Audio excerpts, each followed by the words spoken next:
In today's video, we're going to talk about why deposits are losing you good patients and how you can fix this problem. So, if you don't know who I am, my name's Josh. I'm the founder of Wellness Leads. I specifically work with med spas and aesthetic practices to help them book more qualified aesthetic consultations.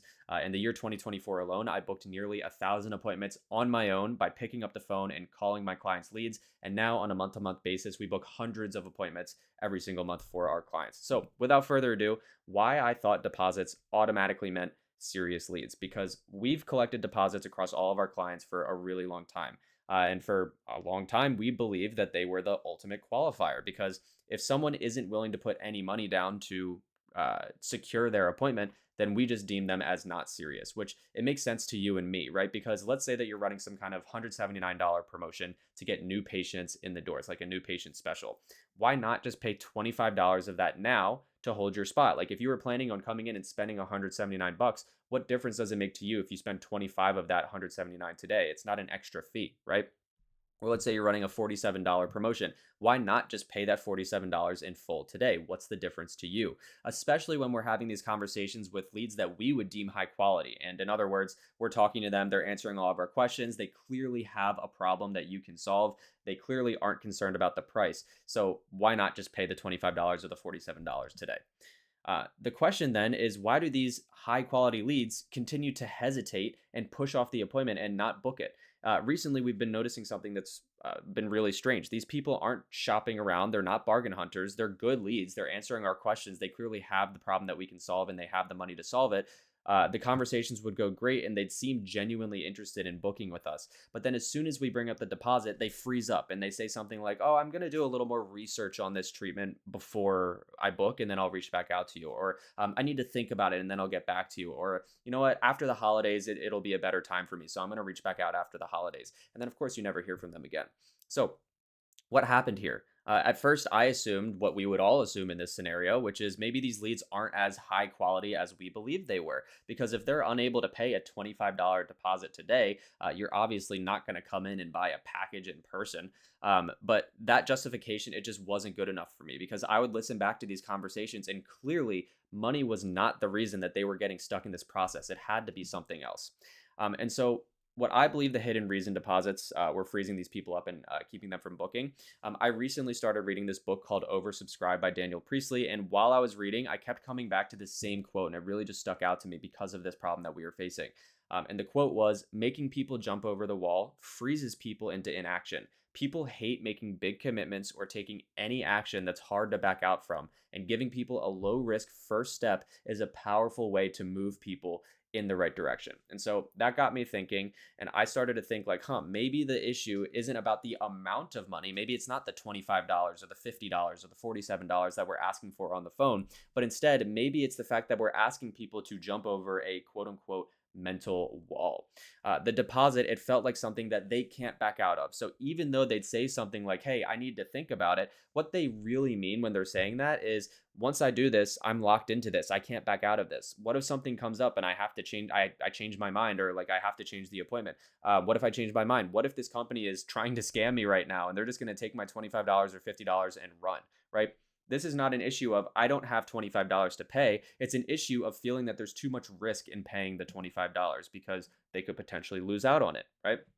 So the small change that removed the wall. So what we've been doing is we've been beta testing something super simple for a few of our clients just to play around with this. We still charge a deposit on the phone, but we just reframe the deposit so that the lead that we're speaking with thinks about it differently. We use very clear language and we set expectations very clearly around how the deposit works, so that instead of feeling like this wall that they have to overcome, it just feels like a formality and it just feels like not a big deal. And so what we've been doing is we make the deposit refundable as long as they let us know at least 24 hours in advance. And there's nothing revolutionary here. And that was our policy beforehand as well. But the issue is that we weren't telling people that, we weren't making it apparent. Before, what we would do is we would typically explain that, hey, due to high demand, the deposit, it simply holds your spot for the promotion. And that was the big issue, is that they felt locked in by paying this deposit. And so what our scripting would typically be is like, hey, due to high demand, we do have a lot of people that are interested in this promotion. So we do take a small $25 deposit. It's credited towards the total of your treatment. It's nothing extra. Just wanted to check in with you and make sure that was okay before we moved into scheduling.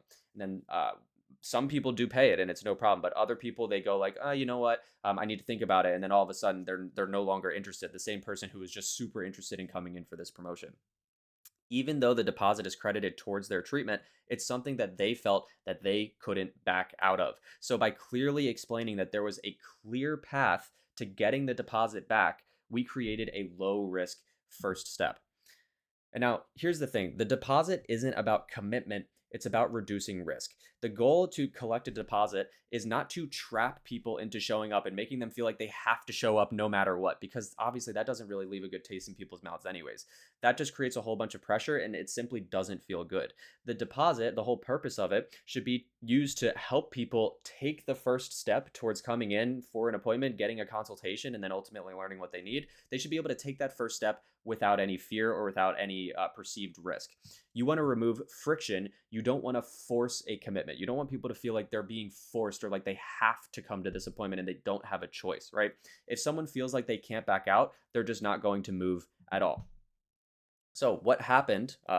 What actually happened when we made deposits refundable? So far, with the few clients that we've been beta testing this with, the new scripting in the call where we explain that the deposit is refundable, we have found that booking volume has gone up. So in other words, more people are booking. So out of the people that we're having conversations with, a higher percentage of them are turning into bookings. But then what's really interesting is that show rates have stayed relatively the same. And we typically see an 80 to 90% show rate on average, specifically when we're talking about cold traffic. So when we're running like Facebook or Instagram ads, Google ads, people that have never heard of your business before and they're booking an appointment for the first time, we typically are able to achieve 80 to 90%, depending on the client, depending on where they're located. Will some people ask to cancel and refund before their appointment? Of course, that's absolutely going to happen. But we have found that some people are going to do that regardless of the terms of the promotion. As an example, we used to run a non-refundable deposit. So we would explain to them like, hey, it's $25, it's credited towards your thing, it's non-refundable.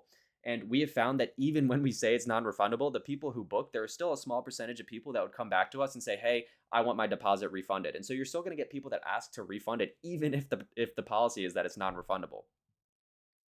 So you might as well just tell people that it's refundable and then take advantage of the extra bookings that you're going to get by doing that. Most people, they're going to feel like going through the process of getting the refund. It's going to be more work than just going to the appointment. So even though it's refundable, most people are like, oh, well, I have to like reach out to them. I have to do, like, I have to go through this process to get my money back. And so even if that's a thought that crosses their mind, they're much more likely to still just show up to the appointment. And so you're going to get more bookings and you're going to get the same show rate as if you made it non-refundable.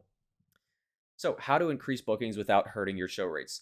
We're planning on rolling this change out in all of our scripting across all of our clients very soon. High show rates, it doesn't come from more pressure. It doesn't come from making people feel like they're locked into an appointment. It comes from lower perceived risk. We need to stop making people jump over walls in order to get to our appointments. There's good friction and there's bad friction. An example of good friction is asking qualifying questions to make sure that that person's legitimately a good fit for the promotion. But bad friction in this case would be making it feel like they are locked into this without any way out, right? So what we need to do instead is we need to start offering a clear, low risk first step that people can take in order to come in for the appointment. It's going to increase your bookings and it's going to keep your show rate about the same. So if you want this working in your practice, if you want the proven call script, if you want deposits paid, if you want 80 to 90% show rates from cold traffic, plus you want 15 to 50 new patients every single month while only paying us after they pay you, then go ahead and click the first link in the description below. Book a call with us to see if you qualify for our pay per patient program. So thanks so much, and I hope this video is helpful.